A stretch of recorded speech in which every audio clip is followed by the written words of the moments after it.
It's a living thing, Brian. It breathes, it eats. It eats. I always hoped through the use of special effects or somehow to give the illusion that the actors were really there. I wanted to do at least 1 or 2 sequences that felt like combat footage, where you're really inside the fire with the firefighters. Action! As we started going through the training process and started learning about the actual firefighting equipment and also what our physical effects crew can control and manipulate fire right there on the set, we began to realize that in a controlled situation, if we were very careful, that we could get pretty close to it.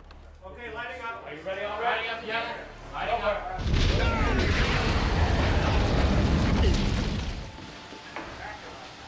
Hey, don't let her know you're scared. Well, they told me it was a fire movie, you know. I thought, boy, I'm gonna have to look at every fire movie ever made and see if we can take it a step beyond. We had 3 months, which was the longest prep I'd ever had on anything. We'd sit and play with every combination of equipment and try stuff that we had never seen done or whatever and altered it. So we'd have 4 days of testing, and every Friday, Mikhail would get with us, we'd film it, and then view it on Monday. We really wanted it to be different and look different and be the best we could, so we had the time and the resources to try these things. And we came up with the tornado fire, and we could do spirals and just all kinds of crazy stuff.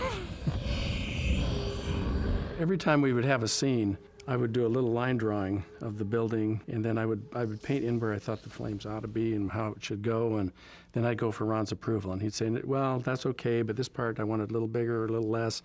We don't need flames here, we can just do smoke. Everything was really planned out on paper first. Mostly we used propane mortars. We also experimented with some of the liquid fuels. There's so many techniques of fire, and a lot of them are old Hollywood techniques. They've been around forever. We would tweak versions of that. One version is you take a diesel fuel and pump it over a regular propane bar. So now you've got this big, black, nasty, curly smoke of the diesel burning. And when we did the big high-rise buildings and things, we'd have just gallons and gallons, tons of this stuff up in these floors, and there were guys up there pumping that stuff out. And we had glue materials. We used Petronio, which was the best glue.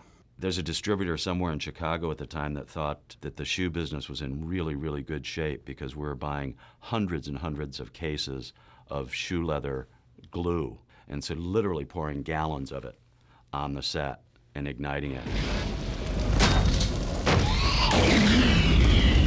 I remember we were doing the fire where Kurt runs in and rescues the kid. I remember scraping against the wall while we were dolling back. And then somebody tells me you're on fire. It turned out I had picked up some glue that was glued to the frame of the door, and obviously the glue is on fire, so it's on fire. But you know, I had a leather coat on, and I still have that coat, and it was just another souvenir.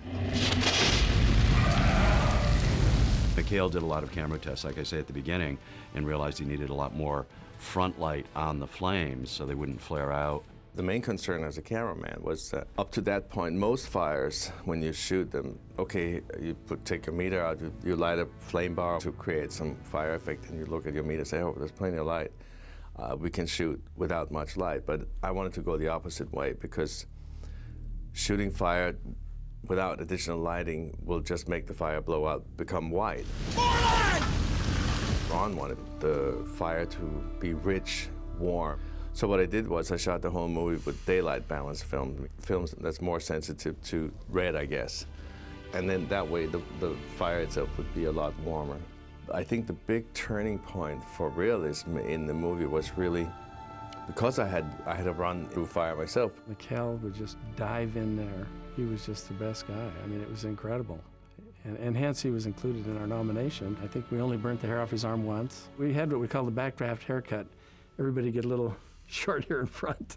You can actually run through fire. It's like you can pass your hand through a candle and it'll be all right. And if you're well protected, you can spend a little more time that way. The matte boxes, we'd have melted ones because he was right in there doing it.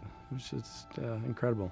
The interesting thing is it's really only the radiated heat that hurts you. So if you have some kind of primitive shield in front of you, okay.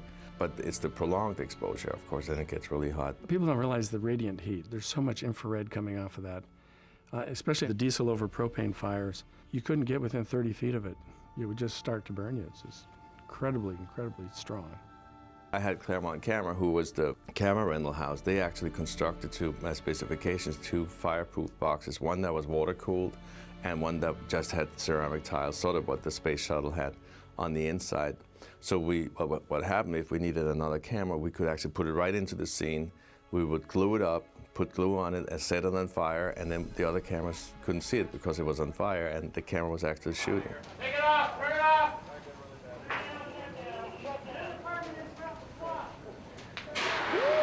We have to be very careful with black smoke, because black smoke is not good. Any particle breathing is bad. The white smoke was very easy. It's usually a vaporized oil or a glycol. The black smoke, the old way was to burn tires, and we did burn some tires, but not around people. OSHA has approved certain types of smokes for public use. But to smoke it up right at the last minute, we'd have somebody run through and put enough ambient smoke in there to make it look good and look right. And you always had a problem with smoke because the heat rises and it sucks everything with it, and pretty soon there's no more smoke. It's all gone up. So we had some guys that just did smoke. We had one guy that he was up in the permanence, would be lighting balsa wood on fire and throwing it over at people. There was one machine which was somewhat of a nuisance. We called it the Ashmatic. Ashmatic. The Ashmatic thing. The Ashmatic, they hated that.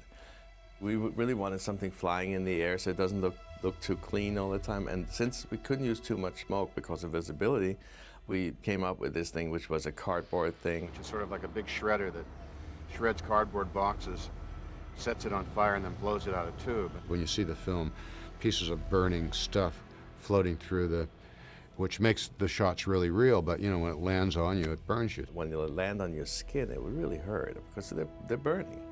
And the actors were not happy with that, but it does look great. I can say that being behind the camera. All of us got burned in the face doing that movie. The only thing that was really a nuisance, it was that thing, because sometimes the ash would land on your face or in your eyelash, and you know, walk around with like 2 eyelashes on one eye. But even that, you kind of go, yeah, you know, I got burned today doing the shoot, you know. And they just play it off like some macho thing. There's a piece of cardboard floating around, you know.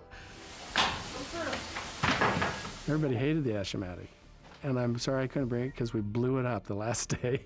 And Scott got to blow it up. We let him blow it up because he complained the most about it.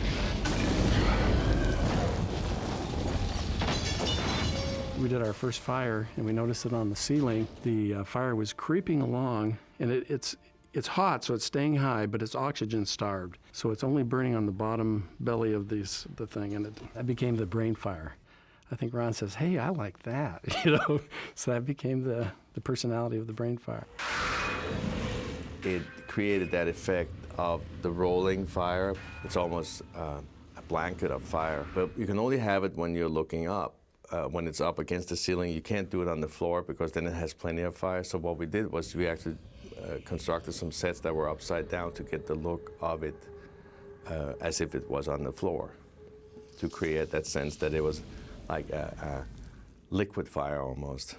And we had some stunt guys standing upside down, so we had their feet on the ceiling, and then the camera was upside down too, so it looks as if they're standing in this carpet of fire.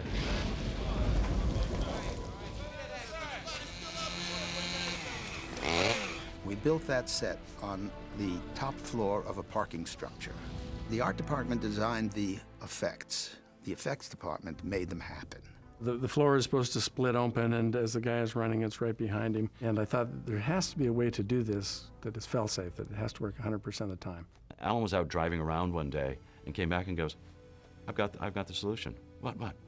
And it's a supermarket conveyor for boxes. What we did was we took a long one, built it up on scaffold wheels. We designed the cutout for where it goes on the roof, where he is supposed to run, and how it's supposed to crack open. We built it with that opening. And then we took planks, laid them inside the cut, but hinged them only on one side. Underneath that, we slid a roller, put the boards on top. When you pulled the roller out, the boards fell into the hole. As long as his spacing was perfect, the boards would fall, you know, just inches behind every footstep.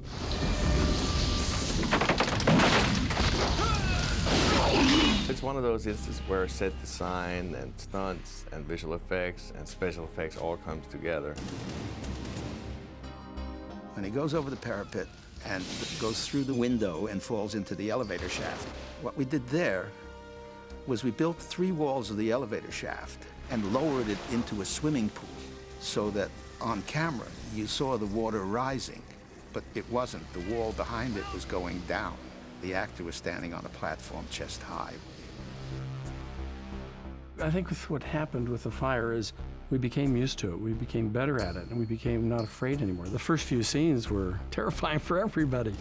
We became more familiar with the fire the more we worked with it. And it started worrying me towards the end because everybody was very casual with it. We hadn't hurt anybody, we hadn't had an accident, everything had been so safe and smooth. And I remember one night, one of the guys stepped in a puddle of glue. We used glue for some of the flame materials. And his foot was on fire, and I said, "Hey, your foot's on fire." And he says, "Yeah, I know, it's cold in here." And that's how casual. I thought, that's not good. Then it started getting colder outside, so you'd put the pilots on, and everybody's standing over warming their hands. And that was at one point where Alan went again and said, "Hey guys, this is serious, it's really dangerous, let's not get too casual."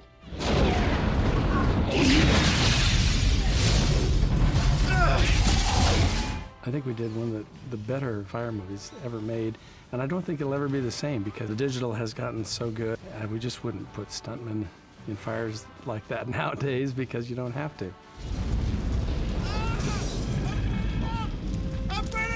When the movie was finally over, I felt like I'd come off of a tour of Vietnam or something. I felt this huge weight just, After Backdraft, they'd only call me for fire movies. But one thing I noticed, I did another movie right after Backdraft. It was very fresh, I knew everything. And it wasn't a great experience. And I learned from that it's everybody combined. It's the right stuntman, it's the right cameraman, it's the right director, it's the right effects guy. When things come together, it can become magic. And it's hard to repeat that.